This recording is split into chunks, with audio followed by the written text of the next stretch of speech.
ঈশ্বর ফিলিস্তিনিদের অধিকার দিলেন তাদের উপর 40 বছর ধরে রাজত্ব করবার।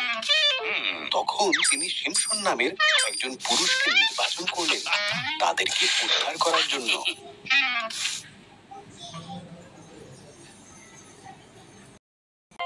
সে মদ্যপান করবে না, মৃতদের ছোঁবে না, কখনো নিজের চুল কাটবে না।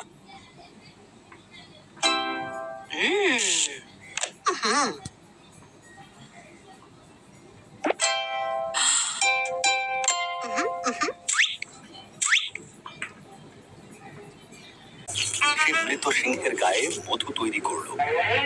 শিমশন সে মৃত সিংহটিকে স্পর্শ করলেন এবং ঈশ্বরের কাছে করা প্রতিজ্ঞাগুলির মধ্যে একটি প্রতিজ্ঞা ভঙ্গ করলেন।